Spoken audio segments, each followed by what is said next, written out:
Yeah, enlarged him, and then made a Then friend put of him him. back and then- Yeah, and then now Douglas is on his team. Yeah. So what happened there? What does Henry want? What is he expecting Hotspur to do to him, and why? And why does he want Hal to do it instead? What's going on here? Yeah? It literally sounds like Or literarily. sexual favors. It really, I mean, enlarge it. I mean, so so now maybe we can start to understand why, you know, like, wow, there's something rotten in England, right? I mean, why the kingdom's not, you know, why everybody's fighting in a manner that's very unbecoming of, you know, the king is not getting his proper respect.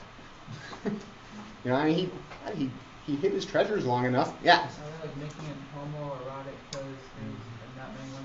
I mean, I think that you can't say that it's not homoerotic, but I don't think that it's really about like some hot guy on guy action. I mean, it's been argued. I mean, I stand unconvinced, but I don't think that that's completely. I mean, it's in any sort of like male bonding thing. I mean, you could say that, you know, like you know, big sweaty guys hugging each other in the shower after a game. Can you please put your phone away? Sorry. You know, you could say that's kind of gay, but it's kind of not too, right? So I mean, however you want to read it. Maybe that's why he doesn't like his wife as much. Or no, He's into his horse. Hotspur's into his horse instead of his wife. So and then I mean, this is the same. So we remember big guy Falstaff talking about dancing under the chaste moon Diana, and she was presiding over the shenanigans at night, and then we are very clearly shown that the shenanigans at night are sort of a microcosm of the shenanigans going on in the rebellion. So to make a short story long, he's sort of as opposed to Hal's famous imitating the sun, he's imitating the moon, which is a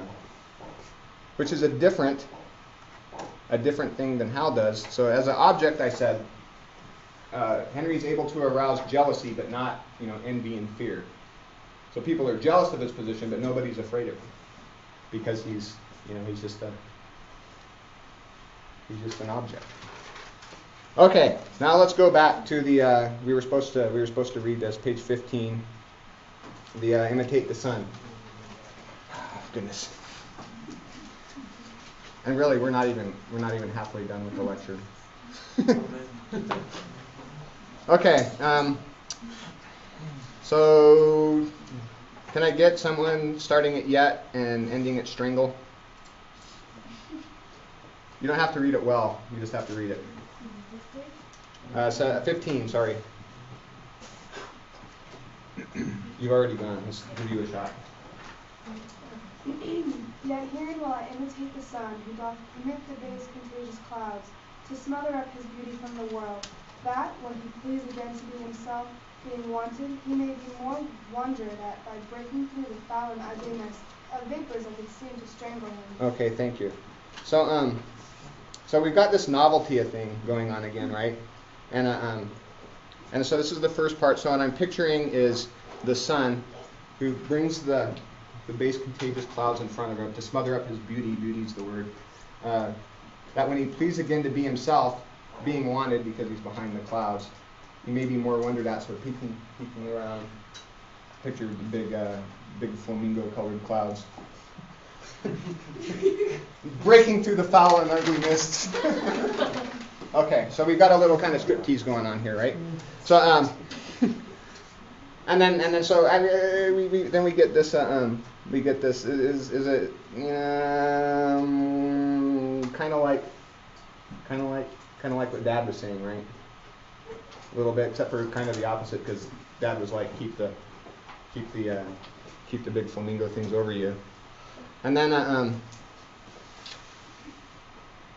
and then he's going back into this logic of novelty and keeping yourself fresh. And then we've got, in all the year, we're playing holidays to sport would be as tedious as to work. So has anyone experienced this? Like if you just party all day and day, eventually you just get sick of it, and you kind of just want to do something else. I never have. I've heard of things. So I mean, he's got, you know, he's aware of things. You know, obviously Hal didn't need to, or the king didn't need to give him the talk. Kind of a lowering the bar, what somebody said last time. Exceeding expectation by contrast, but at the very least, you know, calculating a theatrical effect. And then when this loose behavior I throw off and pay the debt I never promised, how much better than my word am I, and so much shall I falsify men's hopes, and like the bright metal on a sullen ground, my reformation glittering over my fault shall show more goodly and attract more eyes than that which hath no foil to set it off. Something different now, right? So you're throwing off the loose behavior. So you're acting a little iffish, but then you throw off the loose behavior, and this is a complete break in the logic to me.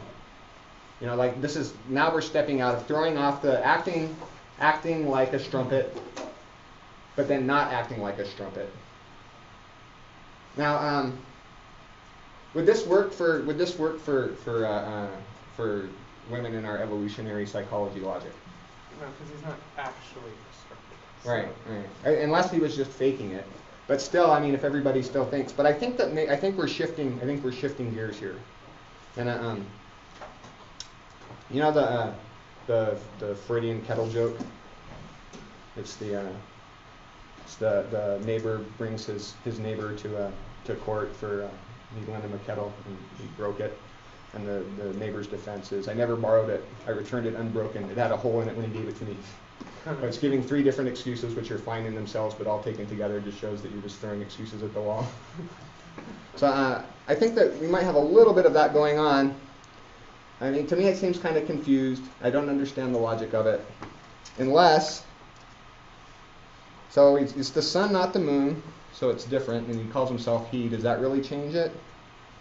But like I said, you know, it seems kind of like a striptease. It's, you know, both the king and he appeal to wonder, which is desire, but is it the same desire? And remember in the mimetic triangle, we have 2 kinds of desire at work, right? You've got this desire for the object and the desire for the desire. Maybe he himself doesn't know if it was a trick or if he meant to do it, and so now it's kind of like an after-the-fact reasoning, like you were saying earlier. Possibly. Let's look at the at 208 through 211 again. If all the year were playing holidays, to sport would be as tedious as to work. So instead of saying just what not to do, at this point, you know, Hal's trying to figure out a way to become the unlooked-for accident of, but when they seldom come, they wished for come, and nothing pleaseth but rare accidents. So this is a twist that he's putting on that the king didn't. It's something positive. Instead of just being modest, it's like, right, make yourself something novel instead of just, you know, something that people catcall at in the parade. And so again, that last part, we're getting a different logic, and I really like to spend a lot of time on it, but we've got to kind of keep going. Right, no, we've got to. We might as well do it. So he's falsifying men's hopes. That's important. So it's this reform. So it starts off with the striptease, but you don't want to striptease every day. So you bring yourself out and then you reform. In what genre do we like people that misbehave but then are transformed? Think of literary genres.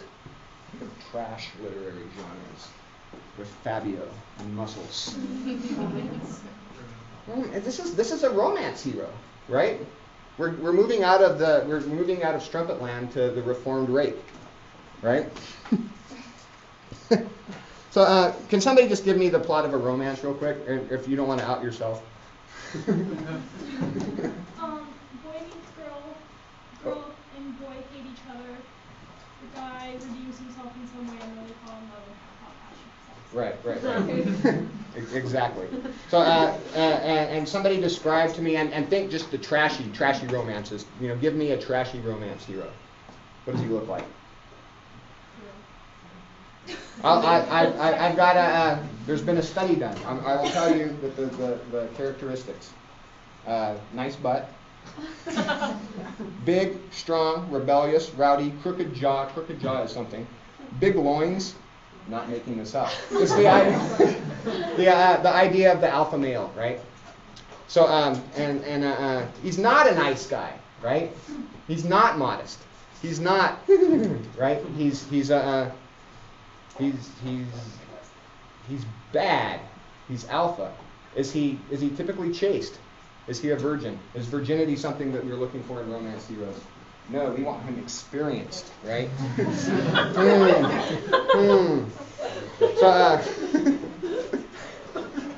So I mean, and pretty much they're always kind of players and rakes, and it's like the bigger the player and the rake, like so how does this work? Like does this mean that women want guys that are promiscuous and will cheat on them? Do we think? I think probably not. I mean, that's kind of weird, right? I mean, I guess some people are into that, but it's not. That's not how the romances typically turn out. You want to be the exception, the one that can change them. Right. So it's the thing. It's a great. There's this this fabulous book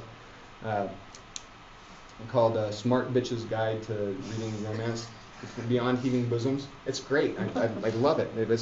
But it explains all that.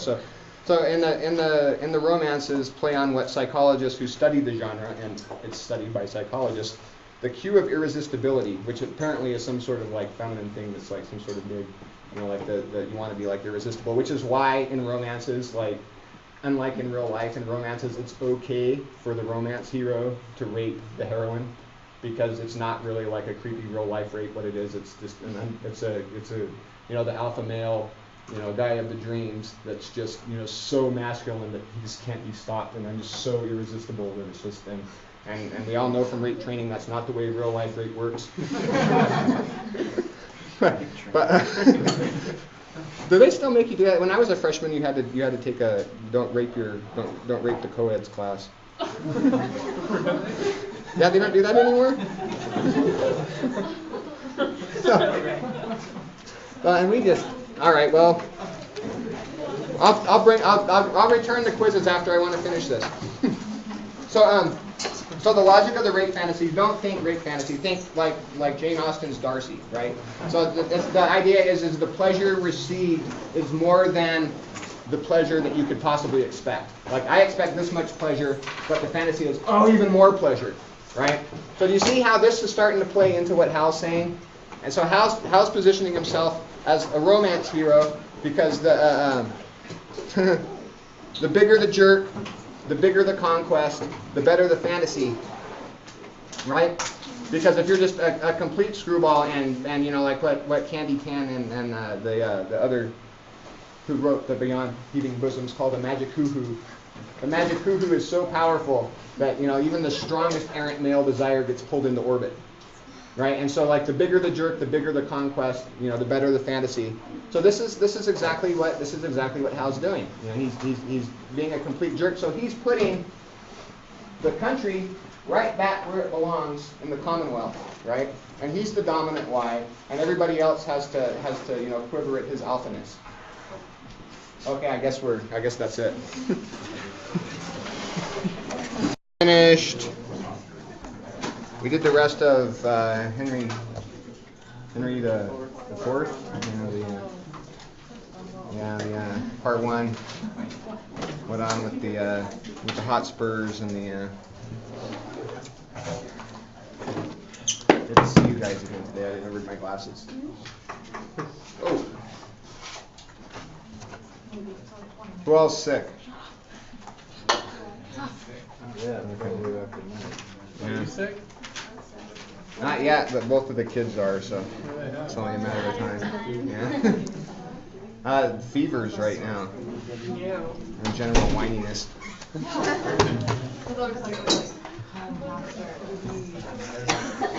So, questions, comments, concerns, confabulations? Yes. Number 11, actors that want to think about similarity or difference between women and like their willingness to go to combat. Number 11. What seems to be the relationship between intimacy with a woman and willingness to come back? So Act 3, Scene 1, if my infallible memory serves me, is it's all they're getting ready to. All right, well, you have an answer. Let's do this way. Mortimer is really intimate with his woman, and he's How severe was his injury? Because like, Henry IV made it seem really bad, whereas Hal's like. Yeah, and he's still able to. Kill the Lady Hotspur, so it couldn't have been that bad. I like to think of it as a boo-boo. I mean, it just depends on how you would play it. It could be pretty bad. Yeah. Act 5, Scene 4, question 4. Mm-hmm. Why can't the hairy share glory? Why can't the hairy share glory? Because they share the same name. Yeah. There's not enough room for both Harrys. It's the image is the two planets in the same orbit. I guess if they were going the same speed, you could do that in the same direction. Or if they were rubber.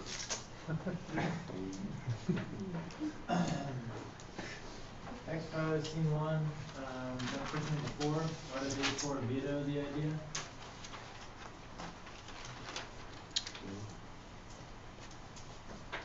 So what was the idea that got vetoed? Wanting to hand-to-hand combat with Hotspur. Yeah.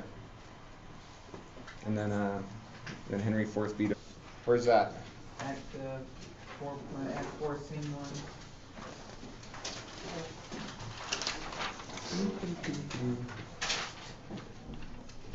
Oh, yes. Talking about his father's forces not being there, so it's like having part of their army chopped off. It's like a metaphor for the army, not an actual. Okay, so that's how it is chopped off. How is it not chopped off? It's the last hope. It's the last hope. If they fail, there's still them to fall back on. Yeah. It's that discourse of the victim. What happened to Glendower's forces? I got like two things. That they were not able to muster and mobilize in time was what it seemed like at first, but later they say that he read a bad omen. But yeah, it's I think it's vague. I mean, what do we think? What do we think happened? I mean, the answer is not there, but we do know that Hotspur was sitting there bagging on him, and then Probably chickened out. or chickened out, or He just didn't like him because he was being insulted. I would have had trouble with all of that. I mean, it's the funniest scene one of the funniest scenes in there when he's Hotspur's clowning him, but. If he was magical too, couldn't he like foresee the future? I guess so. Yeah, I think He's reluctant. He's more reluctant to go and fight, but Hotspur is not very intimate with his woman, and he's like really ready to fight when he goes instantly. So more intimacy seems to mean more reluctance to fight. You want to? Act 3.2, question 4. Mm-hmm. How does Henry IV ensure that he'll be wondered out by the people? Yeah, we're going to be talking about this for a long time today, but it was something about. Anyone remember? Yeah, he never like goes out into public or lets himself be seen, so it's more of a surprise when he's actually out in public.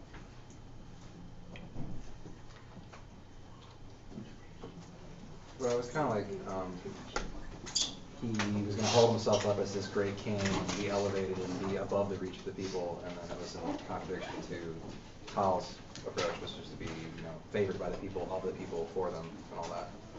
Okay. Satisfactory? I did have a question. Yes, sir. How does Hall mean that a limb is chopped off and not chopped off?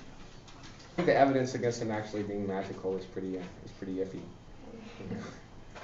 What is that? I can summon demons from the deep. I can too, but will they come? Yeah, that's a good scene. Is that it?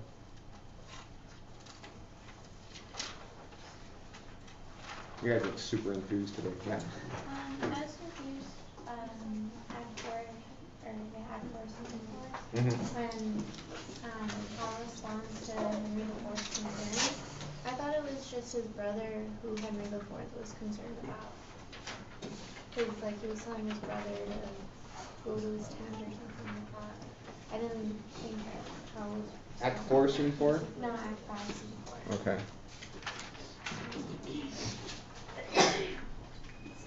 How does Hal respond to Henry's concern? Anybody get an answer for that? Yeah. Well, he just sort of like brushed it off and was like, I'm not gonna, go back to my tent just because I have an injury while other people are dying out on the field. I'm gonna go back out. Yeah. So all of a sudden, Dad gets all motherly. Well, you got a boo-boo. Go to your tent. Hal's like, man, we got some grown man stuff here, fool.